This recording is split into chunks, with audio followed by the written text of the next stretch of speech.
Olá, hoje, com a graça e a permissão de Deus, queremos examinar mais uma vez as palavras de Jesus, agora no Evangelho de João, capítulo 10, versos 23 a 29. Jesus passeava no templo, no pórtico de Salomão.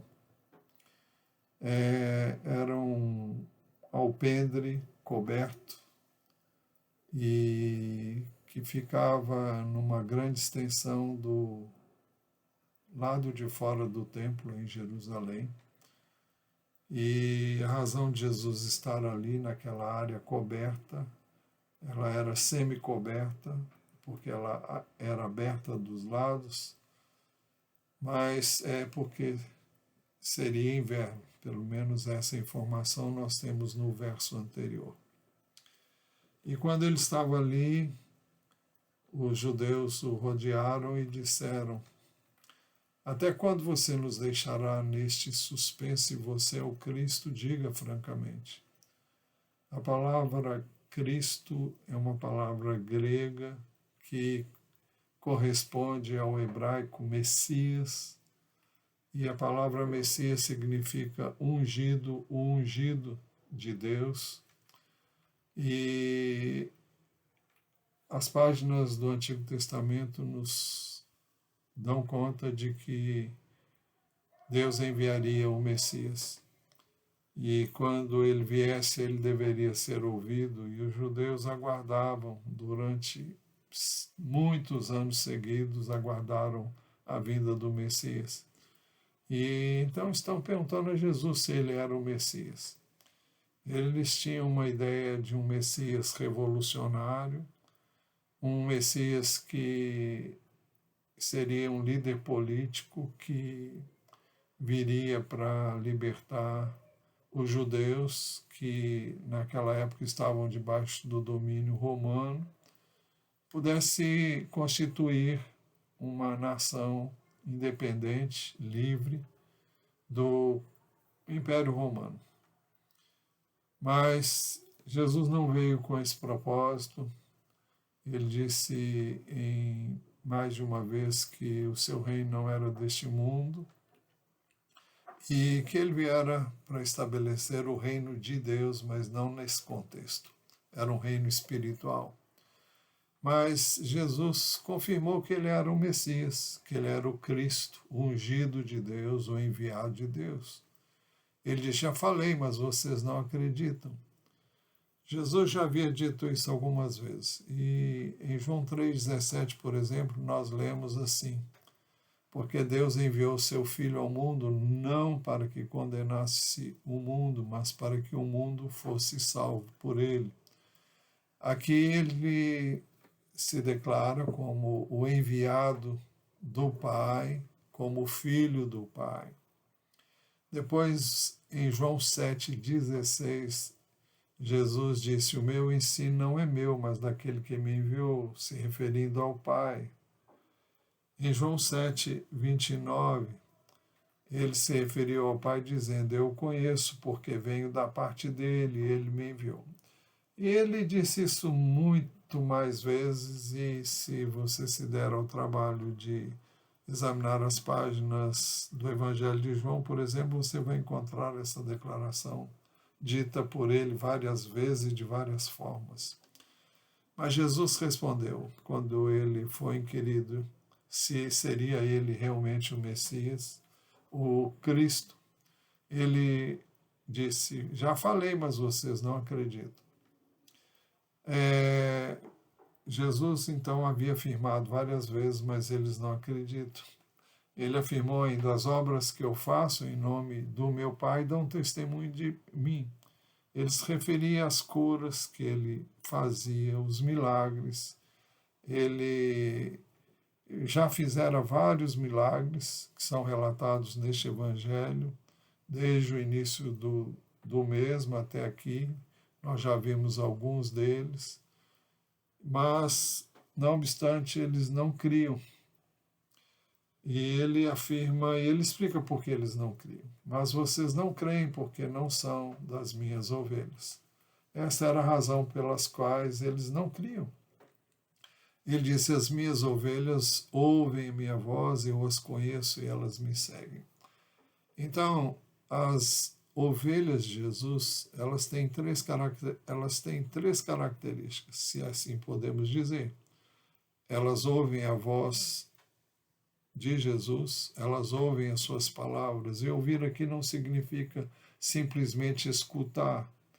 Ouvir aqui significa dar ouvidos, dar atenção, dar crédito, receber, acolher. E por isso que ele diz também que ele as conhece e, em terceiro lugar, que estas ovelhas o seguem. Ou elas ouvem a minha voz, eu as conheço e elas me seguem. Então, elas ouvem a voz de Jesus, ouvem o seu ensino, atentam para o seu ensino, dão crédito ao seu ensino e elas seguem este ensino. E ele conhece aqueles que são realmente suas ovelhas. Muito bem. E logo depois de dizer isso, ele disse: eu lhes dou a vida eterna. Jamais perecerão e ninguém as arrebatará da minha mão. Às suas ovelhas ele dá a vida eterna. Isso significa que elas jamais perecerão, por isso que ele diz isso depois, elas jamais perecerão, e ninguém as arrebatará da minha mão. Nós temos aqui a promessa de vida eterna, de não morrermos eternamente. Quando morremos, não é o fim, não é o finalmente. Depois da morte, nós continuamos vivos, os que cremos em Jesus. E ele diz que ninguém pode nos tirar da mão dele. Uma vez nele, uma vez crendo nele, ninguém pode nos separar dele. São promessas extraordinárias e que nós não podemos nos esquecer dela. E ele disse qual era a razão pela qual ele estava dizendo estas coisas. Ele diz: aquilo que meu Pai me deu é maior do que tudo, e da mão do Pai ninguém pode arrebatar. A Nova Tradução na linguagem de hoje diz ainda: o poder que o Pai me deu é maior do que tudo, e ninguém pode arrebatá-las da mão dele. Para entendermos isso melhor, o verso seguinte diz: ele disse ainda: eu e o Pai somos um, versículo 30. Ao dizer isso, Jesus não estava dizendo que ele e o Pai eram a mesma pessoa. Até porque não fazia nenhum sentido, ele dissera o tempo todo que ele veio amando do Pai, e que ele estava aqui em nome do Pai, que ele não fazia nada por si mesmo, mas ele fazia tudo aquilo que o Pai dissera a ele para fazer, viera em obediência. Precisamos entender que quando ele disse eu e o Pai somos um, é que tanto ele como o Pai eram Deus. Acontece que quando Jesus veio ao mundo, ele abriu mão da sua condição de Deus para viver como homem. Isso é bem explicado em outros textos do Novo Testamento, mas ele, para realizar a sua missão, ele teria que se fazer como se fez homem, nasceu da semente de Deus, foi gerado no ventre de uma virgem, nasceu sem pecado, viveu aqui sem pecar, mas ainda que tentado como nós fomos e nós somos, ele experimentou tudo aquilo que eu e você experimentamos. Ele passou por todas as situações que eu e você passamos. Mas Jesus veio como homem porque ele tinha que manifestar-se a nós na forma humana, tinha que revelar o Pai na forma humana, ele tinha que ser o modelo daquilo que Deus sempre idealizou para o homem.